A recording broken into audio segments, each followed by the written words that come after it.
喂，大家好啊！我又係我啦，小峰啦。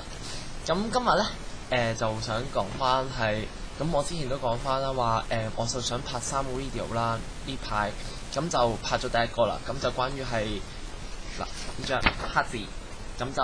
拍完啦。咁其實呢，今日呢，我原本就想拍個關於化妝嘅，咁就大家可能見到我都已經化咗妝啦，係咯塊面，咁就係因為時間關係，所以我就拍唔切啦，因為我都一直要趕住出街，咁唯有呢，我就拍咗另一個 video 先，就關於我睇完一套戲叫《戀人絮語》嘅。咁就點解我要去講呢個《戀人絮語》呢？係因為我就嗰日好彩啦，咁我就去電影中心睇嘅。咁呢，就我睇完之後呢，嗰兩個導演咧，即係曾國祥同埋唔記得邊個添，就佢哋兩個就一齊出嚟啦。咁就去問我哋嘅意見啦。咁就我都聽到有啲人去俾咗意見或者嘅，跟住之後佢都話希望會大家宣傳。咁我當然就幫兩位導演啦，因為我覺得呢套戲都幾值得睇㗎，都即係佢又唔算話係一條驚世之作或者經典之作，但係喺港產片嚟講，點都好過你睇《分田市愛》啩，即係嘥嗰少少錢啫，都係。咁就我今日想講就係關於呢套戲嘅一啲感覺啦。咁就劇情我就唔多講，因為我都想大家睇下。咁就其實佢主要呢套戲呢，就係用一啲好似間開咗好多故事嘅手法，即係好似之前咩傳承熱戀火辣辣啊，或者一啲外國嗰啲，即係佢哋好似有個好多個故事咁樣去講啦。但係其實唔係㗎，即係其實我睇得到呢，其實個導演都或者大家觀眾都睇得到，其實佢係希望做到個串聯效果，即係雖然唔係好強烈個串聯效果，反而去到後邊呢，真係可以睇到嗰個成個故事一個串聯落去。當然係有啲位佢係拎開咗出嚟，但係咁就唔代表佢唔串聯㗎嘛，你拎開咗少少啫嘛。所以呢，其實我覺得成個故事個連接性幾好㗎，即係可能一開始散亂啲，因為一開始其實我都唔係好明佢。即係佢，我真係以為佢係一個故事，即係陳奕迅、林嘉欣一個故事，之後謝安琪一個故事，咁樣一個故事咁落去啦。但係其實唔係嘅咯，即係我睇完之後就會覺得，原來係一開始嘅嘢，只係做一個鋪排，係想喺後邊一次過拉翻晒出嚟，做一個好強烈嘅串聯咯。咁就呢個都，我覺得導演都 OK 嘅，但係我希望會有少改善，就係話其實佢。喺個即係喺個鋪排上咧，其實都幾散下嘅。其實認真嗰句，尤其是佢中間嗰段，即係曾志偉嗰段咧，其實可有可無咯。你可以講話係佢因為其實點解會用戀人絮語？其實所謂絮語即係嗰啲好瑣碎嘅，即係一啲小事咁日常生活嘅事啦。咁其實可能你話可以攞中間所有故事嚟串聯，就成為一個叫戀人絮語咁樣啦。但係其實我覺得唔係樣樣絮語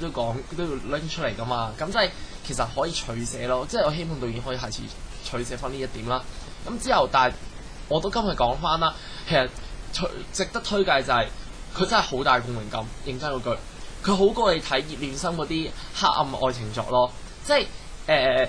你話葉念琛嗰啲好真實、好血淋淋喎，但係大佬，你會唔會真係咁誇張，去到咁誇張嘅地步？即係個個都係咪咁港女先？即係我覺得唔係咯，我覺得依然呢個喺啲香港裏面都有好多一啲好簡單嘅愛情事，即係可能你話戀人絮語都係苦戀啊，或者都係唔係太好啊？即係除咗暗戀嗰段之外，但係我覺得佢苦戀得嚟係一種共鳴感同埋一種甜味喺裏邊咯，即係。之後食過呢種苦嘅人先會知道呢種甜係咩意思咯。但係就係因為我覺得有呢種共鳴感，所以我覺得一套咁貼近我哋日常嘅男女士嘅作品係應該要睇下咯。即係當係一個支持又好，定係當係欣賞翻原來身邊發生嘅事，原來係唔係得你一個咯。即係好多時大家會覺得我好慘，我點慘？但係其實身邊好多人都係咁慘嘅，你唔好諗到自己真係咁慘咯。所以呢樣都係啦。咁同埋你問我演員咯，其實我覺得呢套嘢其實個演員個發揮又唔係話好多，但係反而係個劇本上啲對白咯，因為愛情片其實都係多文戲噶嘛，即係你冇得話好多個哇連場打鬥啊，即係呢套又唔係愛情片動作片啦，咁所以佢喺啲對白上應該要花啲心思，咁就其實佢反而我覺得導演咧佢好正嘅地方就係佢未必會有好多好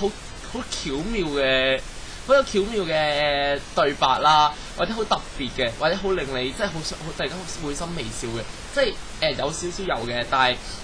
整體嚟講佢就唔係話好着重呢樣，反而係係一個好長嘅鏡頭，即係好長咁拉長嘅鏡頭，或者係呢個好靜止嘅狀態嘅時候，突然間講一句嘢，或者好有意無意之間嗰種眼神上嘅接觸，即係嗰個鏡頭影落去嘅話，我覺得係好正嘅咯，因為原來其實男女就係唔好都係咁樣去發生佢展開佢哋愛情，或者係做一啲精神上越軌，或者甚至肉體上越軌，都係靠呢啲嘢去接觸噶啦。唔通真係咁多個精警對白咩？我就唔信一個現實生活，我哋真係講到咁多句精警對白啦，係咪先？所以都係主要係呢個啦。咁就其實呢套嘢唔係話特別好。即係佢當然喺個劇情上啦，又唔係話特別出色，或者佢喺嗰個演員又唔係話特別揀得好，即係唔係話特別出眾喎。但係我覺得係個導演嘅掌握啊，即係導演喺個脈絡上嘅掌握咧，係我覺得真係幾好嘅。佢好成功將一套片係將重演翻個現實得嚟。但係可以用啲好唯美嘅角度去講翻出嚟咯，所以呢樣嘢係勝過好多，即係好似所謂分辨事我嗰啲，真係毫無冇腦嘅。有時啲對白可以夾硬生砌出嚟嘅，佢所謂嘅道理咩男人10個9個滾，跟住仲有一個仲諗緊，我真係其實我唔明喎，即係邊個會女人真係會無啦咁講嘅嘢啊？即係可能你話我落包或者會有啦，但係其實會真係好突咯，其實擺喺嗰啲位度，所以我覺得呢套嘢係平淡之中帶點一種共鳴感，自己一種會心微笑嘅感覺。我覺得如果你係一對情侶嘅話，絕對應該要睇呢套嘢啦。咁好啦，講住咁多先，下次補翻個化妝 video 俾大家。好啦，拜拜。